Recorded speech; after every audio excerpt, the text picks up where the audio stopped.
देखिए, अब हम 115वीं गाथा पर चर्चा करेंगे। और 115वीं गाथा में तीन इंद्रिय जीवों की चर्चा आई है। गाथा पुनः पढ़ेंगे। गूंगा गुंभी मकर्ण पिपीलिया बिच्छुयादिया कीड़ा जानन्ति रसं फासं गंधम ते इंदिया जीवा। ये दूसरी पंक्ति तो एक सी है, बस एक इंद्री बढ़ गई। जानन्ति जानते हैं, रसम फासम गंधम। ठीक है, रस फास मतलब स्पर्श और गंध। ठीक है, तीन। ते इंद्रिया जीवा, तो जो इन तीन विषयों को जानते हैं वे तीन इंद्रिय जीव हैं। ठीक है, तीन इंद्रिय जीव हैं। अब देखिए, इसके ऊपर जो नाम दिए हैं वो समझे अपन। जुगा गुंभी मकर्ण पिपीलिया बिच्छुयादिया कीड़ा, ये क्या है देखो। जूग जू जू जुआ जुआ होते हैं ना, है ना, बालों में जुआ हो जाते हैं, तो वो जुआ। देखो यहाँ पर हम अन्वय अर्थ में देखते हैं सभी के नाम के अर्थ। जू जू लिखा है उसको, जू जुआ होता है, जुआ जू। फिर कुंभी, कुंभी होता है एक जीव। अभी आपको कोशिश करूंगा बताने की। खटमल तो जानते ही होंगे, है ना। फिर चींटी, चींटी चींटा, वो सब इसमें आ गए। और एक खास बात है, बिच्छू। बिच्छू कितने इंद्रिय जीव है? तीन इंद्रिय जीव है। बड़ा सा जीव होता है, लेकिन इंद्रियां कितनी है उसकी? तीन। स्पर्शन, रसना, घ्राण, ये तीन इंद्रियां होती हैं उसकी। चक्षु और कर्ण नहीं होते, और मन तो होते ही नहीं। तो बिच्छू कौन से इंद्रिय जीव है? तीन इंद्रिय जीव है। आदि जंतु, कीड़ा मतलब कीटाह, जंतु आदि जीव बहुत सारे हैं ऐसे तीन इंद्रिय जीव। रस, स्पर्श और गंध को जानते हैं वे त्रि-इंद्रिय जीव हैं। देखो, जू तो सब जानते ही हैं। कुंभी क्या होती है? किस तरह का जीव होता है, किसी को मालूम है? किसी ने देखा है? देखो, जू तो जुआ होता है, ये तो ख्याल में आ गया। खटमल कुंभी, कुंभी ऐसा कोई जीव देखा है मैंने? मतलब जैसे कुंभ का मतलब घड़ा होता है ना, घड़ा जैसा रखा रहे उसके ऊपर, तो वो छोटा सा होते तो छोटे छोटे जीव है ये। लेकिन ये कुंभी कहलाता है, वो उसका नाम है। तो ये कुल मिला के तीन इंद्रिय जीवों के नाम है सभी।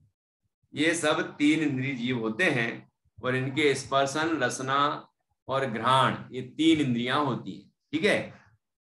टीका, यह त्रिंद्रिय जीवों के प्रकार की सूचना है। स्पर्शनेन्द्रिय, रसनेन्द्रिय और घ्राणेन्द्रिय के आवरण के क्षोभसम के कारण तथा शेष इंद्रियों के आवरण का उदय तथा मन के आवरण का उदय होने से स्पर्श, रस और गंध को जानने वाले यह जू आदि जीव मन रहित त्रि-इंद्रिय जीव हैं। सरल है। तीन इंद्रियां हैं, तो तीन इंद्रिय संबंधी ही उनका आवरण का क्षोभसम है। इसलिए तीन इंद्रियों का क्षोभसम प्रकट होता है, तो तीन इंद्रियों से ही जान पाते हैं। तीन के आगे जो दो इंद्रियां और बची, उन संबंधी आवरण का उदय है। आवरण हटा नहीं है, क्षोभसम नहीं है, उदय है। और मन संबंधी भी उदय है, इसलिए अन्य दो इंद्रियां नहीं है और मन भी नहीं है। ऐसे ये तीन इंद्रिय जीव होते हैं। अब आप इन जीवों को देखेंगे तो समझ में आएगा कि ये जैसे चींटी, चींटी तो कहीं भी हो जाती है, जुआ बाल में हो ही जाते हैं, है ना। इस पे ही तो मार्केट चल रहा है बहुत सारा। जुआ जुआ मारने के लिए या भगाने के लिए या पता नहीं क्या क्या करने के लिए, बचने के लिए जुए से मार्केट चल रहा है पूरा। तो ये तीन इंद्रिय जीव हैं, यदि हम इनकी मारने की सोचेंगे, है ना, ये तो हिंसा है। जैन दर्शन ये उपाय बताता है कि इस जीव उत्पत्ति ही ना हो।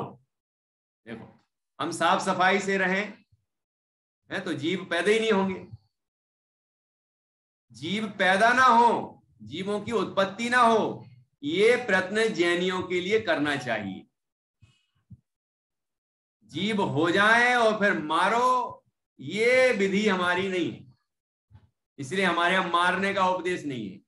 ये उपदेश है कि किस तरह से जीव उत्पन्न होते हैं, तो हम क्या करें कि जीव उत्पन्न ना हो। ये सम्मूर्छन जीव है। तो बालों में यदि मैल इकट्ठा होगा, फिर पानी भी आएगा, गीलापन भी रहेगा, तो हवा मिट्टी हवा भी लगेगी, तो वो जीव सम्मूर्छन जीव तो पैदा होना ही है ना। तो हम गंदगी इकट्ठी नहीं होने दें। जैसे हमारी आरिकाएं होती हैं, हमारी ब्रह्मचारी बहनें होती हैं, तो वो बाल रखती ही नहीं, है ना, तो जीव उत्पन्न होने का काम ही नहीं। हमारे मुनराज हैं, केस लॉन्च करते हैं, एलक छुल्लक, बाल रखते ही नहीं कोई ब्रह्मचारी वर्ग। तो या तो यही मार्ग हो, या हमारे यदि बड़े बड़े बाल हैं तो हम इस तरह से साफ रखें कि जीवों की उत्पत्ति ना हो।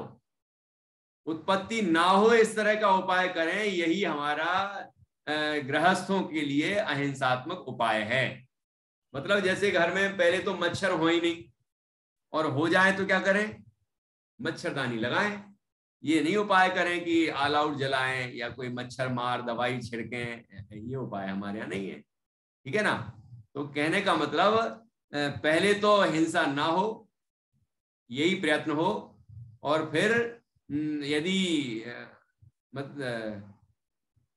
नहीं, पहले तो जीवोत्पत्ति ना हो ये प्रयत्न हो, और कदाचित उत्पत्ति हो जाए तो उनसे हमें बचना है, बस उनको मारने का उपदेश नहीं, ठीक है।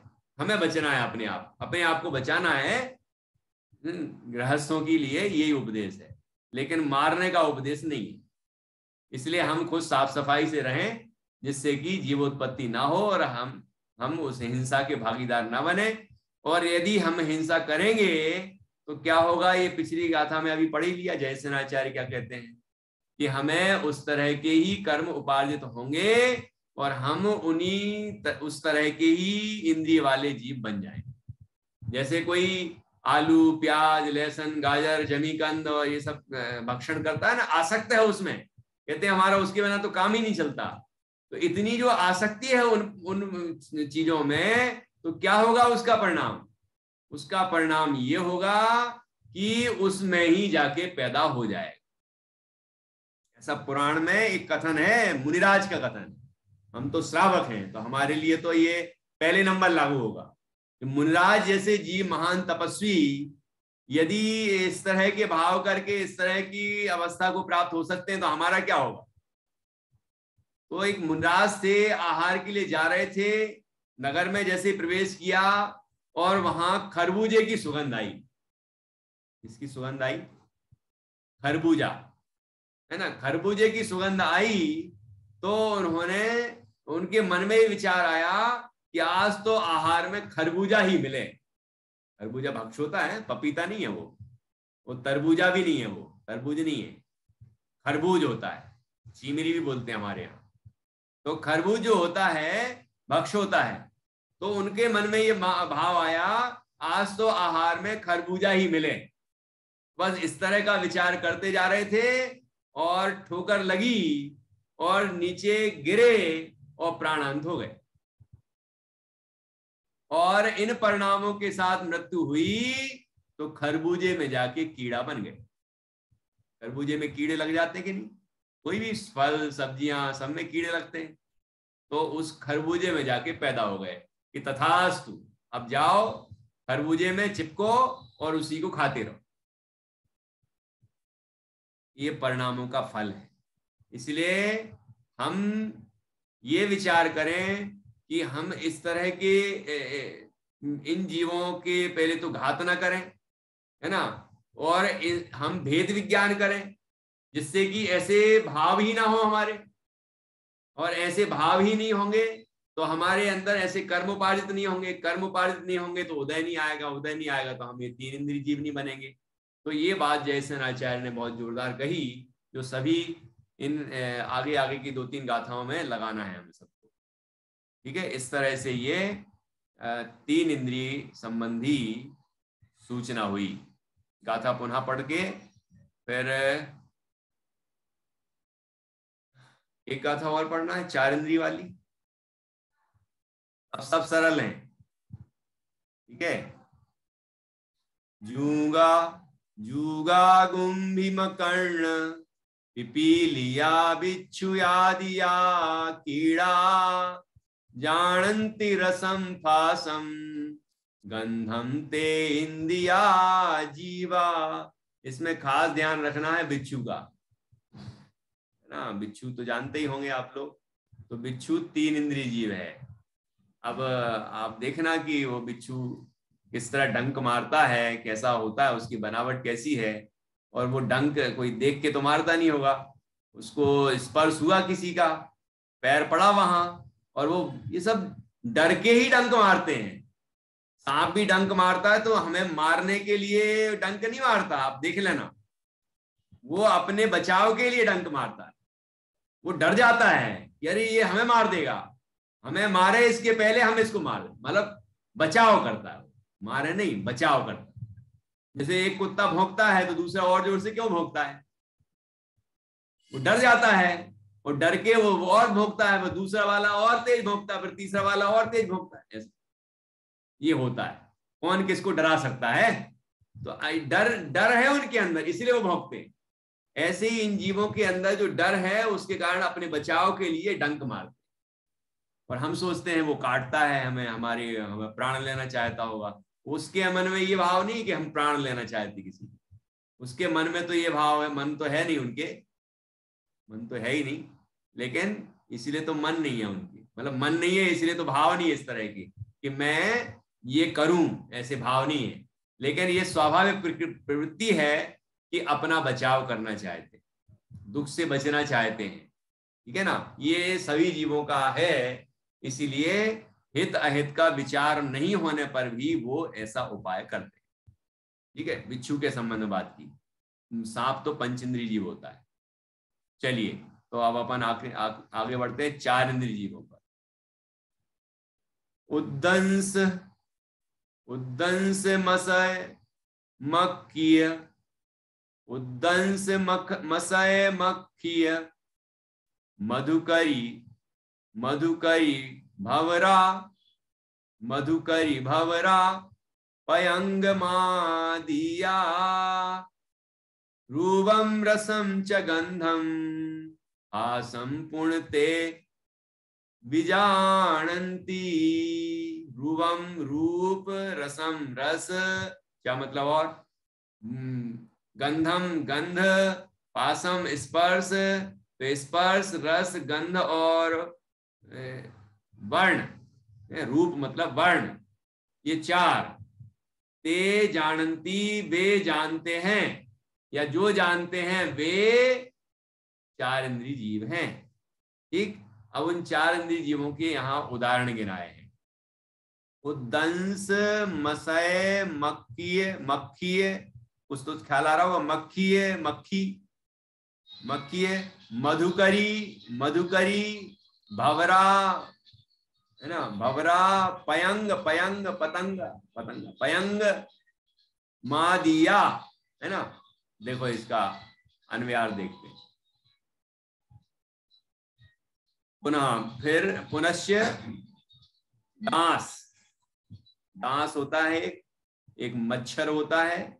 ये सब मच्छरों के प्रकार है, डांस, मच्छर, मक्खी, मक्खी तो सभी जानते हैं। मधुमक्खी, ये मधुयरी जो लिखा था ना, मधुकरी, मधुकर नहीं लिखा। मधुकर का अर्थ तो भंवरा होता है, लेकिन मधुकरी लिखा है। तो मधुकरी का अर्थ है मधुमक्खी, और भंवरा अलग लिखा ही है। तो भंवरा, भंवरा होता है जो फूल पे मंडराता है। और पतंगे, पतंगा होता है जो दीपक या लाइट के ऊपर मंडराता है ना। ये पतंगा है। आदि जीव रूप रस गंध और स्पर्श को जानते हैं, वे चतुरिंद्रिय जीव हैं। मैंने पिछले वाले की टीका पढ़ी थी क्या? नहीं, टीका नहीं पढ़ी, पढ़ी थी, फिर से पढ़ ले। यह त्रिइंद्रिय जीवों के प्रकार की सूचना है। रसनेन्द्रिय, स्पर्शनेन्द्रिय, रसनेन्द्रिय और घ्राणेन्द्रिय के आवरण के क्षयोपशम के कारण तथा शेष इंद्रियों के आवरण का उदय तथा मन के आवरण का उदय होने से स्पर्श रस और गंध को जानने वाले यह जू आदि जीव मन रहित त्रिइंद्रिय जीव है। पढ़ा था, ठीक है। अब चार इंद्रिय वाला पढ़ते हैं। 116वीं गाथा की टीका।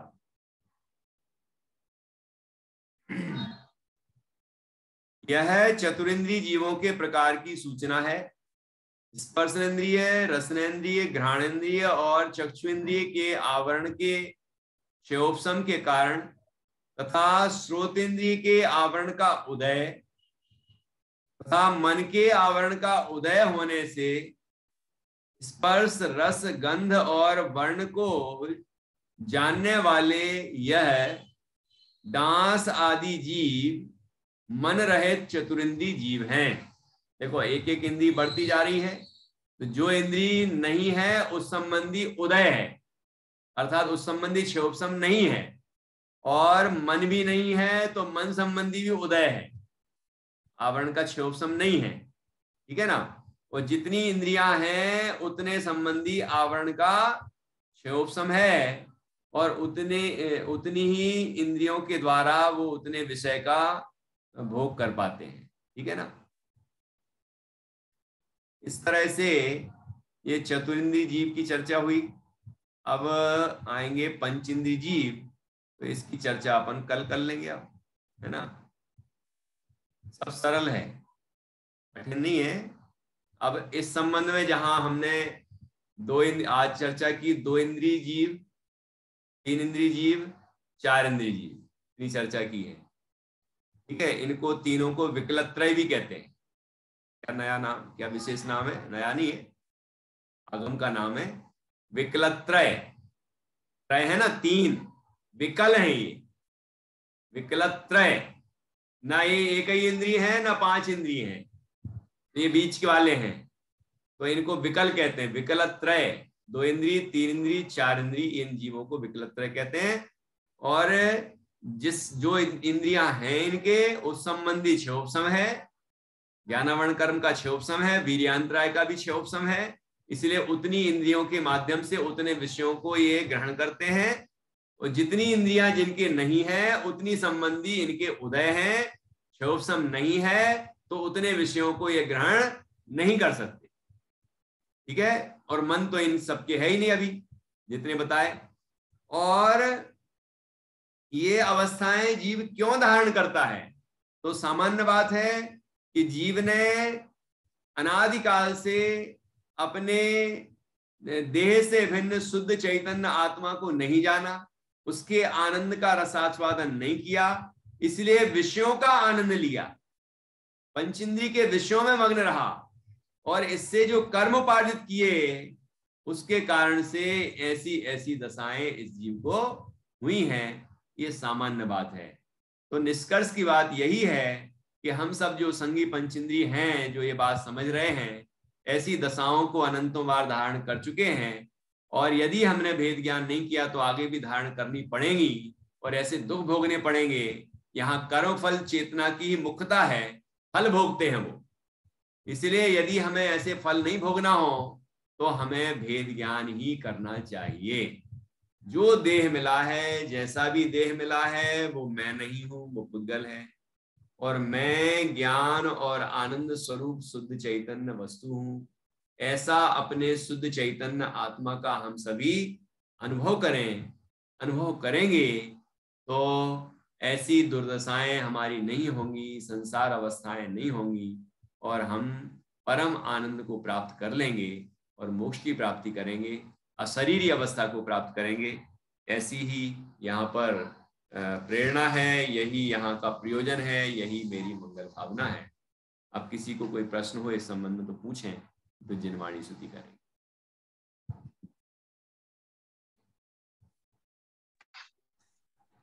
हाँ, पंडित जी, वो पीछे बात आई थी ना कि अम, यदि पंचेंद्रिय जीव है, उसको आंख है और वो अंधा हो गया तो काला रंग उसको तो भी दिख रहा है, तो वो मन से देख रहा है।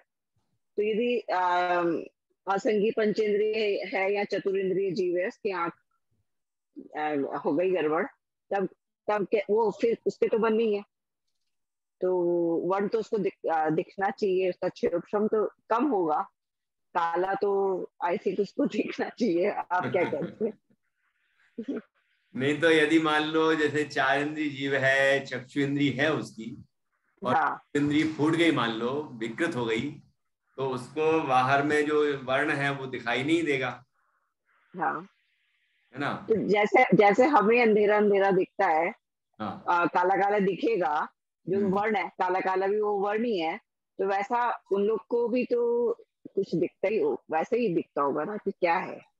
हाँ तो अब पता, ज्ञान तो है। अब वो इंद्रिय ठीक नहीं है तो संबंधी बाहर के वर्ण का ज्ञान नहीं हो रहा है, लेकिन इंद्रिय तो है उनके पास। और हाँ मतलब क्या बोलते हैं, क्षोभसम तो है उनके पास, तो हाँ ज्ञान है तो ज्ञान तो अपना काम करेगा, तो जो कर सकता है वो कर लेगा। कुल मिला के इतना ही समझना है कि इंद्रियां बाहर के स्पर्श रस गंध वर्ण को जानती हैं, तो हमारी यदि आंख बंद है तो बाहर का स्पर्श रस, बाहर का वर्ण हम नहीं देख सकते।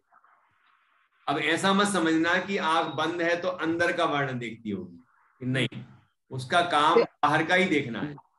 तो यदि अब अंदर का हमें दिख रहा है, जैसा भी दिख रहा है आंख बंद करने पर, तो वो आंख का काम नहीं है, वो ज्ञान का काम है। अब मन है तो मन का काम कह सकते हैं हम, ये तो ज्ञान तो है ही, ज्ञान का काम है।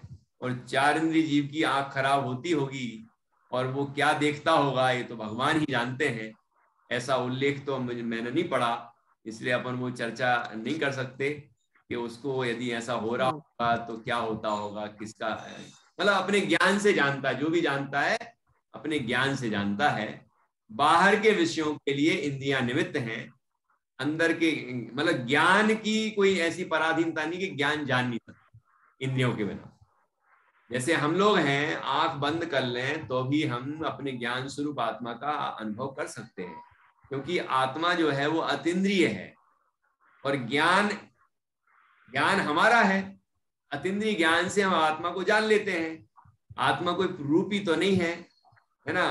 तो नहीं, मेरा कहना है कि खाली जो अपने आंख बंद है तो काला दिखेगा, कोई भी अंधा व्यक्ति क्लियर नहीं दिख रहा है, हाँ। अंधेरा ही दिख रहा है, काला दिख रहा है, तो हम्म। वो काला दिख रहा है तो वो भी वर्ण है ना काला। तो बिल्कुल वर्ण है। वो क्षेपशम उसी का, चक्षु इंद्रिय का क्षेपशम उतना ही है, तो उसे वो काला दिख रहा है। तो ऐसे ही, तो ये मानसिक ज्ञान भी कहेंगे तब तो गड़बड़ हो जाएगी, क्योंकि चतुर्ंद्रिय या तो असंगी क्या इंद्रिय होगी। जीव भी तो कुछ भी होगा तो अगर असंगी पंचेंद्रिय जीव असंगी है तो मतलब मुझे काला दिखना तो वर्ण है काला दिखना, तो हाँ। वो चक्षु इंद्रिय का क्षेपशम होना चाहिए। अब पता नहीं मेरे को, आप बोल रहे तो मानसिक नहीं, भी चक्षु इंद्री का सोच सकते। क्षोभसम होगा तो बाहर का वर्ण नहीं दिखेगा, इतना ही समझ लेना। अब अंदर का वर्ण क्षोभसम है तो क्षोभसम ज्ञान से दिखेगा, ज्ञान से दिखेगा, है ना। लेकिन इंद्रिय द्रव्य इंद्रिय से तो नहीं दिख रहा ना, वो द्रव्य इंद्रिय उसमें निमित्त नहीं है। अब वो चार इंद्रिय जीव को क्या होता है ये हम तो नहीं जानते, लेकिन अब हम्म, लोगों को क्या होता है ये अपन जानते, ठीक है ना। आंख बंद करने पर भी हम काला दिखता है, या रोशनी भी दिखती है, कभी कभी हरा हरा भी दिखता है, कि सावन के अंधे को हरा हरा ही दिखता है इत्यादि, तो वो ऐसा होता है। तो हमारे ज्ञान से हम जानते हैं। अब ज्ञान में अपने मुख्यता तो मन ज्ञान की है, जो रूपी अरूपी दोनों को विषय कर लेता है। बाकी अब ये आंख बंद होने पर भी हम यदि रूप को देख पा रहे हैं तो वो चक्षु इंद्री, भाव चक्षु इंद्री का विषय है, ऐसा मैंने पढ़ा नहीं है कभी, तो इसलिए मैं नहीं कह सकता। इतना जरूर है कि मन रूपी अरूपी दोनों विषय, दोनों को विषय करता है इंद्रियों के बिना भी, है ना। तो मन का विषय तो है ही वो। इतना अपन। अगर अपने ऐसे सोचेंगे मन अच्छा, आपका कहना है कि वो अंदर ठीक है, बाहर अगर अपने ऐसे सोचे कि मन मन से दिख रहा है, तो फिर मन तो सब चीज क्लियर सब देख रहे हैं। जीवों के नहीं काला है। काला काला ही क्यों देख रहा है? नहीं तो ऐसा कहते हैं ना, काला काला देख के आंख बंद हुई तो काला दिखता है, हरा हरा देख के आंख बंद हुई तो हरा दिखता है, लाइट देख के आंख बंद करो तो आपको थोड़ा सफेद सफेद दिखेगा। हाँ। तो ये जो आप मान लो कोई प्राणायाम करता है, वो एक कुछ ऐसी होती है प्राणायाम की गतिविधियां, तो वाइट वाइट वाइट वाइट देखने लग जाता है। तो अब क्या क्या कहें हम इसको, ये कोई चक्षु इंद्री से तो नहीं दिख रहा है, मन का विषय है। और ये जितना भी रंग रूप है जो भी है वो मैं नहीं हूं, ऐसा मन भेद ज्ञान कर सकता है। इस मन वाले को ही ये क्षमता है। तो हम भेद विज्ञान करें, ऐसा उपाय करना चाहिए। ठीक है ना। बाकी और भी अपन इस पर विचार करेंगे कि ये जैसे आंख बंद हुई तो जो दिख रहा है, ये क्या चक्षु इंद्री, मतलब चक्षु इंद्री जो समय उसका विषय है क्या, मन का विषय तो है। अब उसको यदि चार इंद्री वाले को होता होगा तो वो केवल उसके ज्ञान का विषय है। अब वो मन तो उसके है नहीं, है ना। तो ज्ञान का विषय तो है ही वो जो भी है। ज्ञान तो अपना काम करेगा, इंद्रियों के बिना भी करेगा, है ना। बाहर की चीजों में पाबंदी है कि बाहर की चीजें जानना होंगी तो पांच इंद्रियां उसमें निमित्त बनेंगी, स्पर्श रस गंध वर्ण और शब्द में। ठीक है। चलिए, बहुत अच्छा प्रश्न किया आपने, और विचार करने के लिए प्रेरित किया है, तो और भी विचार करेंगे हम। हाँ जी, डॉक्टर निधि जी। भैया जी, एकेंद्रिय में सिद्धि की थी ना जीव बने की, तो उसमें वो 3 एग्जाम्पल जो मैंने बोले थे वो आए थे।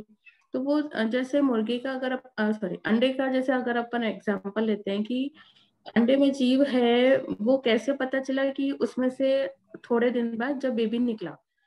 इसी तरह से बाकी 2 में भी घटित किया।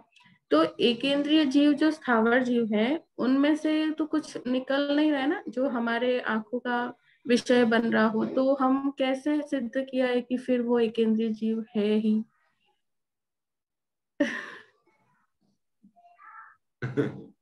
मतलब ये मैंने आपको बताया कि अपन को अनुमान, ऐसा हम अनुमान करते हैं, हमें पता है कि बाद में ऐसा होता है इसलिए वो ऐसा है। यहाँ भी एक इंद्रिय जीव कभी दो इंद्रिय तीन इंद्रिय आदि अवस्थाओं को प्राप्त होता है, और एक इंद्रिय जीव ही हम लोग भी कभी मनुष्य मनुष्य बन गए तो एक इंद्रिय पर्याय से होते हुए आए हैं, है ना। ये भी है, आगम मुख्य आधार है, अनुमान भी आधार है। ठीक है ना। और ये युक्ति है, जो 3 उदाहरण दिए ये युक्ति है, इस तरह से हम जानते हैं। वहां तो उतना ही समझना कि 3 अवस्थाएं जब हुई हैं, गर्भ स्थित शिशु है, मुर्गी मतलब अंडा है, अंडे के अंदर मुर्गी है, मुर्गा है जो भी है, और मूर्छित मनुष्य है, उस समय की दशा देखना बस, कि उस दशा में भी वो जीव है या नहीं है। जीव है, हम जानते हैं कि वो जीव है, तो ऐसी दशा में भी हम जीव स्वीकार करते हैं, बस उतना ही समझना। तो ऐसे ही वो एकेंद्रीय जो है वो इन्हीं की तरह है, जैसे बेहोश मनुष्य, जैसे गर्भस्थ शिशु, और जैसे अंडा, है ना, अंडे में जीव। ऐसे ही वो एकेंद्रीय जीव है जिसमें बाहर से ऐसा नहीं दिख रहा है, हलन चलन नहीं हो रही है इस तरह की कि जिससे समझ में आए कि वो जीव है, लेकिन फिर भी वह जीव है, यह हम स्वीकार करें। जिस तरह हम इनको स्वीकार करते हैं इस तरह उसको भी स्वीकार करें, मैं इतना कहना चाह रहा है। ठीक है। और पृथ्वी है, पृथ्वी कायक है, तो वो भी बढ़ता है, ऐसा नहीं समझना कि बढ़ता नहीं है। पर्वत है ना, पर्वत भी पृथ्वी कायक जीव है। और जल कायक है, जल कायक जीव होते हैं। वनस्पति कायक तो स्पष्ट ही समझ में आती है ना, वनस्पति कायक जीव है, वो तो पेड़ पौधा जो है बढ़ता है और फिर वृक्ष बन जाता है, जो भी है फल फूल होते हैं, तो उससे समझ में आता है। अग्नि कायक भी जीव है। तो इसमें अपन उदाहरणों से मुख्यतः इतनी समझेंगे ज्यादा और सोचने की जरूरत नहीं है, ठीक है ना। चलिए निधि जी जन्माणी स्तुति बोलिए। निज निधि निज में बताई यह अनंत उपकार है, उसके लिए जिन वाणी माँ को वंदना शत बार है, वंदना शत बार है। द्वादशांग जन्माणी माता की जय, महान जिन धर्म की जय। सभी 9 बार नमो का मंत्र के माध्यम से